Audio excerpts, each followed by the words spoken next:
apa sih yang baik dilakukan orang tua supaya tetap menjaga hubungannya tetap baik, menjaga juga peran orang tua untuk menjaga anak juga tetap terlaksana, tapi tidak menjadi sebuah toksik dalam sebuah hubungan di keluarga. Betul. Jadi masing-masing satu hal itu ya di dalam keluarga tentu saja ada porsinya masing-masing Hmm, ya Mas ya.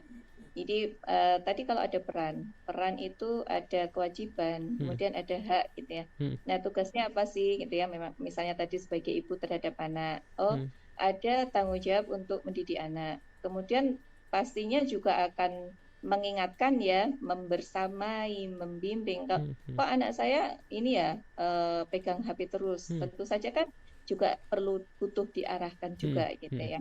Nah, biasanya yang terlalu itulah yang nantinya akan menjadi toksik hmm, atau yang low gitu ya, hmm. yang tidak.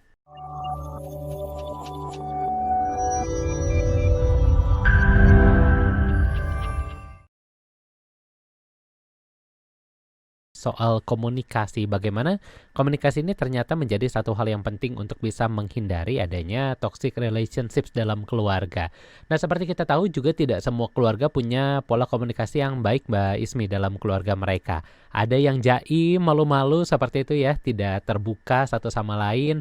Ada juga beberapa keluarga yang kelihatannya ngomongin soal pacaran, ngomongin soal hal-hal yang agak memalukan dalam keluarga itu menjadi hal yang wajar, menjadi safe place mereka.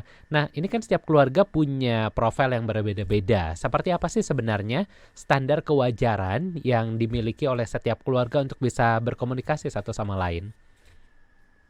Ya, baik Mas Han. Jadi tentu saja disesuaikan dengan kondisi masing-masing keluarga ya. Jadi Mm-mm, tidak ada protap atau idealismenya mm-mm, komunikasi harus seperti ini gitu mm-mm, ya. mm-mm. Misalnya nih idealnya kan setiap anggota keluarga bisa berkomunikasi. Namun Betul. ketika salah satu harus berdomisili tidak satu atap gitu Mm-mm, ya mm-mm, atau LDR, ada yang tadi ada yang kuliah di mm-mm, mana, kemudian mungkin juga antar pasangan yang hidup di atap yang berbeda gitu ya, mm-mm, kerja mm-mm, di luar kota atau justru di luar pulau. Nah, mm-mm, tentu saja mau tidak mau harus menyesuaikan nih cara komunikasinya seperti apa gitu ya. mm-mm, Kalau mau idealis gitu ya, ketika berkomunikasi antara satu ya, mm-mm. misalnya saya atau kita ya dengan anggota keluarga yang lain, dengan Iya, pasangan atau anak gitu kan bagusnya face to face nih, kita betul. lihat wajahnya, Mm-mm, kemudian mungkin kalau anak itu akan terasa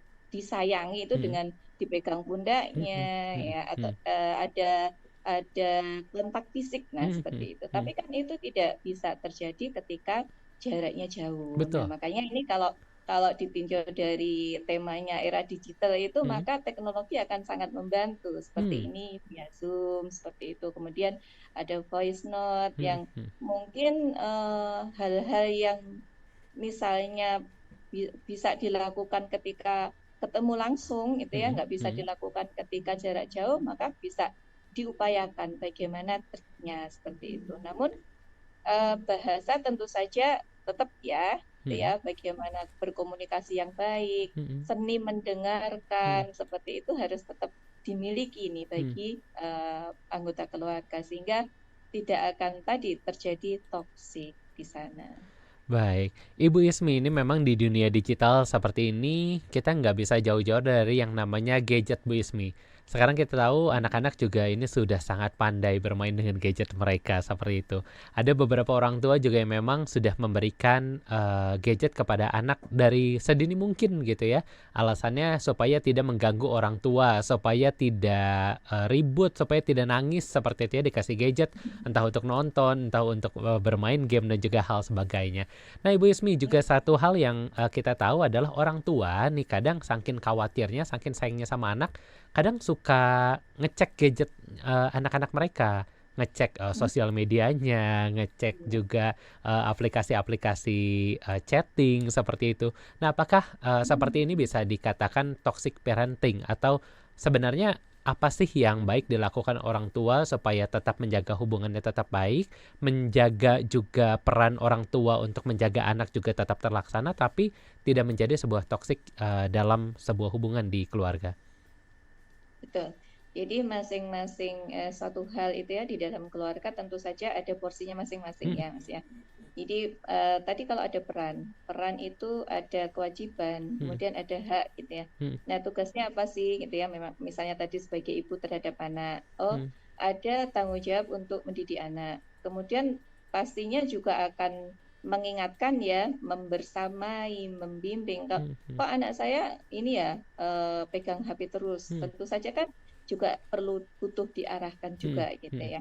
Nah, biasanya yang terlalu itulah yang nantinya akan menjadi toksik mhm, atau yang low gitu ya, mhm, yang tidak, yang jadi apa-apa dibiarkan. mhm, Jadi nantinya akan mengarah ke pola ya, mhm, pola pola asuhnya seperti apa nih mhm, harusnya gitu mhm, ya. Apakah aku harus abai saja, udah mhm, biarin mhm, aja lah nanti kalau saya ini ya, saya tegur malah marah. Nah, mhm, seperti itu. mhm. Itu juga dampaknya nggak bagus. Nah, Oke. sesuatu yang dampaknya nggak bagus dan melukai itu jadi toksik nantinya Mhm, seperti mhm, itu. mhm, Nah, tetapi juga ketika terlalu ekstrim itu mhm, juga nggak baik juga gitu. mhm, Jadi mhm, memang harus dituntut kepekaan ya dari mhm, mhm, orang tua mhm, untuk melakukan ini ya, untuk berperan mhm, atau membersamai dari anak-anaknya gitu ya, mhm, sesuai dengan perkembangan anak, sesuai dengan kecenderungan anak juga, karena mhm, anak satu dengan yang lain tidak bisa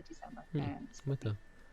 Baik, jadi Ibu Yasmi ini kita semua setuju bahwa dunia digital ini seringkali punya banyak informasi sampai-sampai kadang kita juga sulit untuk bisa menyaringnya.